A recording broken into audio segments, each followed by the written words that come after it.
Hey everyone, this is Taiki. Today I want to talk about the Asian stereotypes that the Western people have and if they apply for Japanese people. Stereotype number one, all Asians look the same. False. Do I look like this person? Do I look like this person? Or do I look like this person? So obviously Japanese people look different. And the reason why some people think Asian people look the same is because probably they have had enough exposure to Asian people. For instance, if I were Swedish, if I was born in Sweden, I would probably think Asians look the same. So I know someone who is American, she's white, but she grew up around Asians, so she would she wouldn't think of me as the other some random Asian dude. She could easily tell the difference. She even said she could tell the difference between Chinese and Japanese and Koreans. Stereotype number two, tiger parenting in Asian parents. Well, what it means is that Asian parents are very strict. They aim for perfection. Success is only option, failure is not. So it might be true for some people in Japan because we do get a lot of feedback. We do get a lot of push for perfection. Like we are sort of raised to aim for perfection. But not my parents. By society, yes, society forces us to be very perfect in Japan. It's like you can't be like messy, you can't be like drinking and smoking all the time unless you're homeless. So we do have that societal pressure, which can be good thing, bad thing, I don't know, depends. But it does really affect how people develop in early stage of their lives because our scores, test scores, grades get really severely evaluated. I did get some poor grades sometimes, but my parents weren't very strict about it, and my parents never forced me to be perfect. So I'm very grateful that they didn't. Just rather the society just forced me to be perfect, like workplace or school. So it wasn't really my parents' fault that I became a perfectionist. But I do hear some people. I wouldn't say my generation, for example, which are Gen Z, are actually raised to be Yutori generation.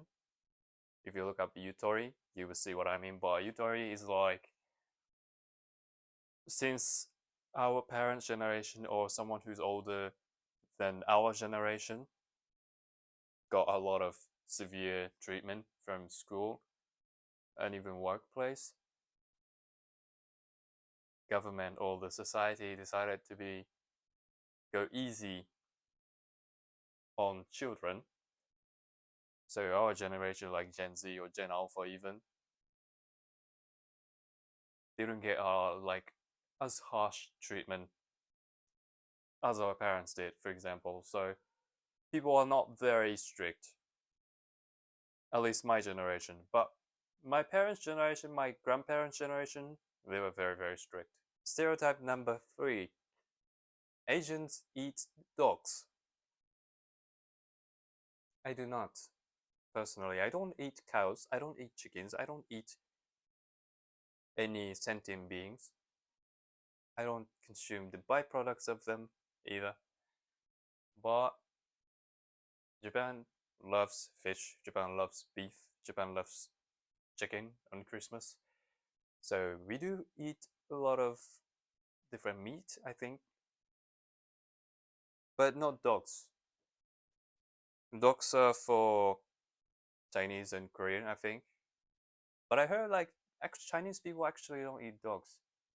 It might be a Korean thing. Stereotype number 4. Asian men are undesirable. Oh, you did not just say that. So I actually heard about this somewhere online that Asian men are seen undesirable compared to other race is because we have a stereotype of being nerdy. I've heard people say Asian men aren't masculine enough. Maybe because of our small bodies. We are smaller compared to, let's say, Swedish people or even German people. I think most. And Japanese people are small. We are small. Not as small as Filipinos, but I think Chinese men or Korean men are bigger. They are actually buffer as well. Like I'm not buffed, right? I'm not buffed. Many Japanese people, many Japanese men look like me. They're small, sort of skinny. So I get where it's coming from, but I think these days, because of the introduction of BTS, some attractive Asian men to the West, I think the stereotype is, I hope the stereotype is changing. Because I don't want my Asian heritage to be hindrance to finding a partner, for example. But I've had some experience when it comes to like dating. Yes, I've dated some white girls, but I've had some like speed dating before, like talking to the opposite gender for heterosexual speed dating, right? When I was at the vegan camp, and I have noticed because I was the only Asian man, and I've noticed some girls like avoiding me, like they didn't want. Some showed interest, but like I think most of them went for it. White men, or like even uh, they were Asian because they're Indian people, but they would rather, I think they would rather be with Indian people than Japanese or Korean or Chinese. I feel like that was my impression that I got. But I'm not gonna let this stereotype define my value. Like if you let that stereotype define your value just because you're Asian, for example, if you're Asian man like me, and if you use that excuse to be undesirable, I think that's really irrational. It's like, isn't that like you're just hating on yourself? You just need self-love, man, self-love, self-compassion. Because this is the only vehicle I drive, right? Being Asian is my vehicle. It's like Toyota, right? Where everyone else drives BMW and stuff.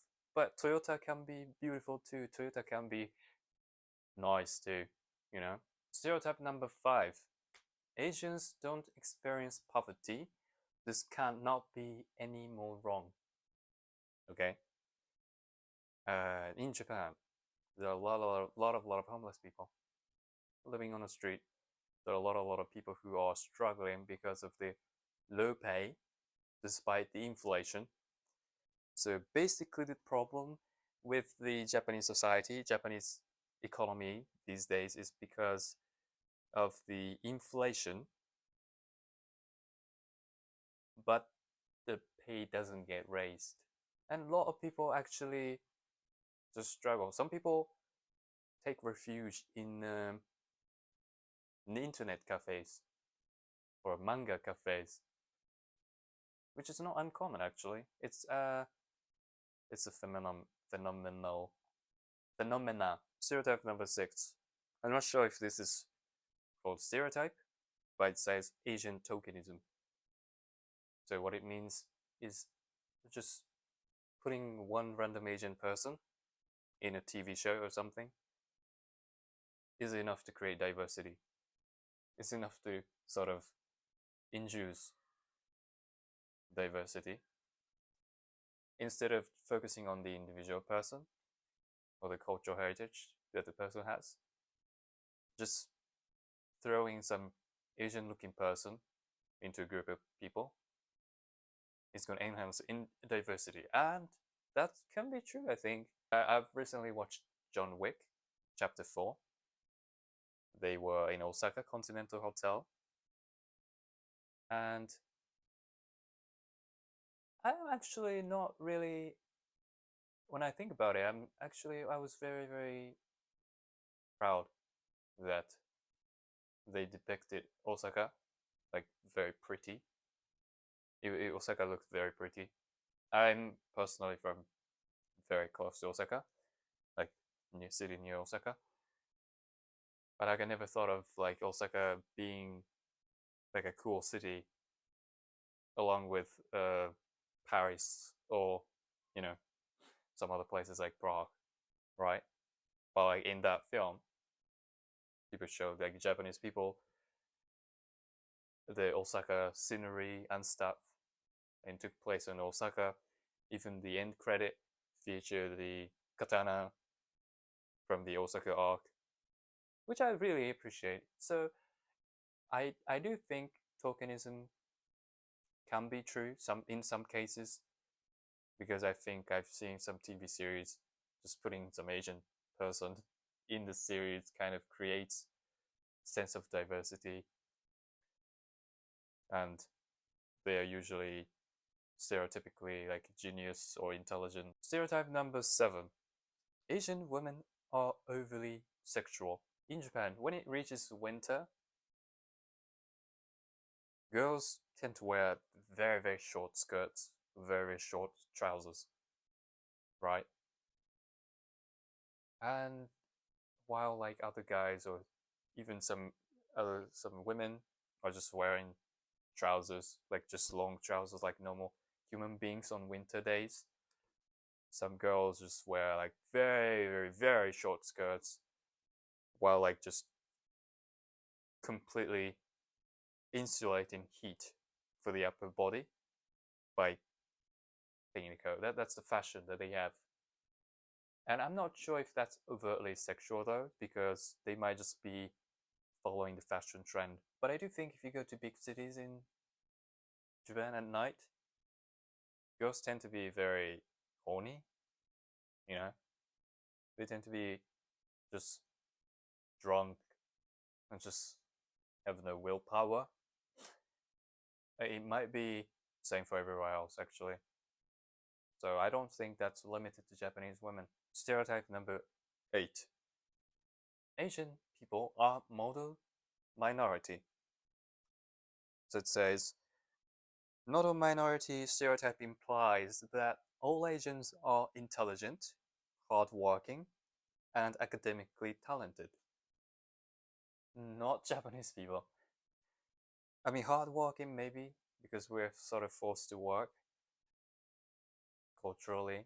Like, if you don't work, you're nothing.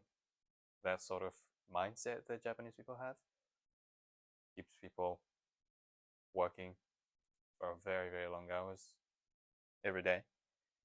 But academically talented, I'm not too sure because okay, here's how universities in Japan work. So entrance exam to university tends to be the most difficult, and getting out, graduating from university tends to be very, very easy. Just getting credits is easy. And a lot of people go to university to play, to hang out with people. We call university is summer vacation of life. So it's typically 4 years of summer vacation of life. It's because a lot of people start working after graduating from university in a brutally restricted work culture. It's not as bad as before, I think, these days, but it is still more brutal than other countries like Europe. Maybe in the States, maybe they're probably the exact like the same. But like Japanese people do not go to universities to study, you know? That's just not how we see universities. We just see universities as, just like I said, like a playground to hang out with. So when I went to university, I didn't really choose the faculty that I was very, very interested, because universities are seen as the place where we find our passion for life. Usually the undergraduate degrees are useless. Even master's degrees can be useless these days. So PhD is probably the only people who are academically talented, and these people are very small. These are like top 1% of the population probably. I know you've seen a lot of academic papers written by Japanese people, but it's just not true. Like, it's just wrong to assume that just because you find Japanese name on the paper, oh, they must be very good at something. Also, like about musical instruments, I was going to talk about that. Although I play the violin, and I heard like Asian people tend to play a lot of musical instruments just because their parents forced them to get into playing musical instruments like piano and the violin. I've only played it for 5 years. I started just because I was interested, not just because my parents forced me to. So, and I know you see a lot of talented composer like Joe Hisaishi, which I like too. But like these people are very, very small percentage. These are minority. And most people in Japan don't play any musical instrument. Most people aren't even intelligent, including myself. Stereotype number 9, Asian food is weird. It can be true, actually. Soybean, fermented soybean, called natto, is regarded as weird for many people. Although I like it, half of the population in Japan like it, love it so much, including me. Half of the other population, the other half hate it. So if it's like whether you love it or whether you hate it, just like chocolate mint ice cream. We also have raw fish called sushi, which can be weird for some people, but I don't think many people find it weird anymore, because I see a lot of sushi restaurants or Japanese food restaurants, even in Europe, in America, a lot. I've seen a lot. So I don't think people have that sort of hesitant mindset towards eating raw fish. When I was in Canada, as I was taking photos with Brazilian people, I was the only Asian, right? I was the only Japanese. I think 4 Brazilian people. One of them look at the photo and say, "Oh, Taiki's eyes look like this." I was like, okay. Yeah, we do have slanted eyes like this, yes. But like these are, I heard, to protect our eyes from cold climate, as well as brightness from the sun. Because I think it's because we started humanity in Africa, right? Africa, Europe, Asia, or Russia, and then settled down, I think, to Asia. I think, I'm not sure. So we did, I think, get that tendency from Russia when we were traveling in Russia or something. I don't know. I don't even know. But we do have that slanted eyes. These eyes for a reason, you know.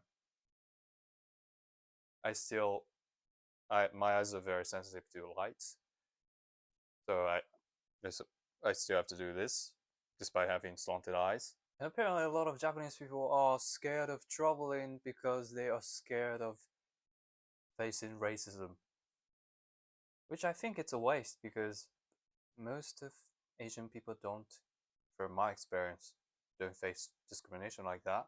So they should really get rid of that irrational fear of getting discriminated against. And even if you get discriminated against, it's like you can just it's like shush, like whatever. Like if someone calls you like, oh ni hao guy, I would just say, oh, I'm konnichiwa guy. So I was in high school for 6 months in Canada. There was one white girl who was just kept calling me konnichiwa guy. I was like, oh look, he is this konnichiwa guy. And like, but I was like, at the time I was like 15. I was very shy. So I couldn't say anything back. I was just leaned against the wall on my back, just touching phone, just pretending that I didn't hear her. But like she kept just calling me konnichiwa guy. I'm just like, okay. But there were like white girls who were into Asian men or who were into me. I don't know. I'm not sure if she was into me or just into Asian men, but like some people actually, just going back to like Asian men aren't undesirable. If you're Asian man, if you think girls don't pick you just because you're an Asian, you should really put that aside because it's just irrational, right? If they're racist, yeah, but like, would you want to date a racist girl anyway? Like, would you care if she doesn't like you? If she doesn't want to date you? Well, I wouldn't want to date a racist girl, for example. So I would just think, oh yeah, thanks. Well, now I know what to avoid, who to avoid. You know, if she calls you konnichiwa guy, for example, you would think, oh, okay, she's a bullet, and I'm dodging it now. And there's another story that I wanted to share because it was sort of funny. It was 2 years ago when I was in Osaka. I was dressed up as a pirate because that was the last evening, Halloween evening before I left Japan. So I was like, yeah, well, I would just, you know, make it count, make it memorable by actually dressing up and just walking around. So I was just walking around as a pirate, and there was like, I think they were troopers from Star Wars. I don't know. They look like I'm not sure if they had like a black sort of mask, like a Darth Vader sort of, and I couldn't see their face, right? And one of them called me, "Oh, you are Asian pirate." I was like, "Yeah, I am Asian, and I'm a pirate." But guess what, mate? You are in Japan. I was like, "You are in freaking Asia right now. How do you mean, like Asian pirate?" And also, like, pirates existed in Asia too. It's not just something that were unique to the West. Japan had pirates. China had pirates. You know, I mean, that's fair. Like, I was dressed up as like Western pirate, but I'm sure there was some Asian-looking pirates in the Caribbean too. I wouldn't be surprised if there were, you know. So I was a little confused and surprised, and at the same time, it's like you're in Asia. Why would you call someone in Asia like you're in Asia? Why do you call someone else an Asian if you're in Asia? I was mind blown because nobody really called me Asian when I was in Japan, right? Nobody. That was the first time. So that was really funny and a little disappointing in a way. Because like you shouldn't really call anyone by their race.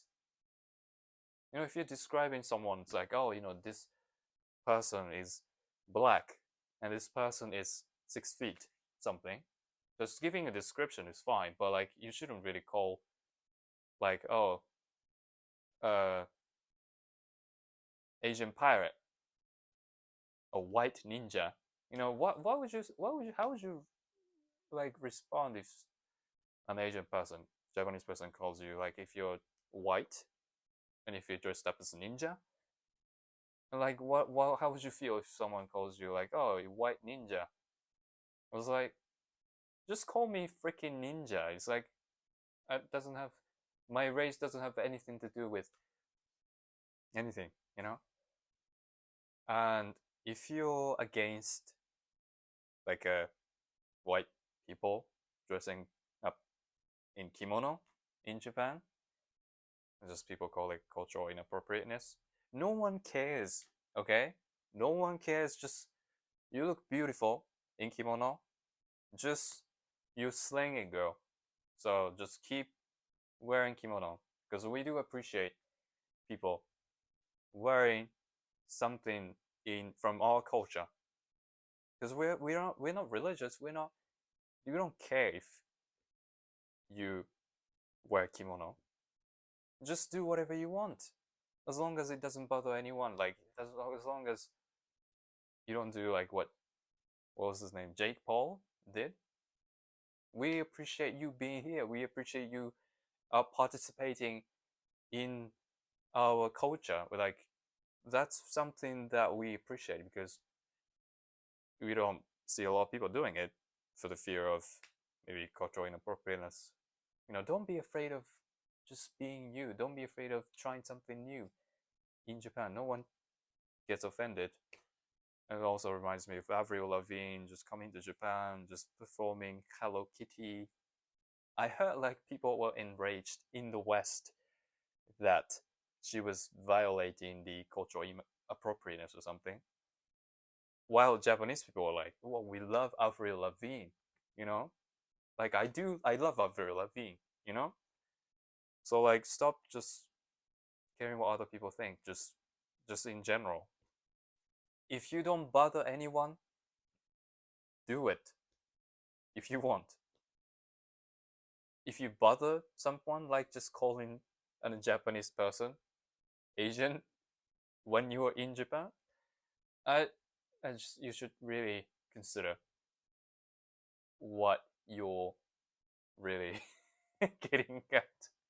It's just weird, man. Just weird. Anyway, thank you very much for watching. If you liked it, please give it a thumbs up. And subscribe to my channel if you haven't already. And I'll see you in the next one. Until next time.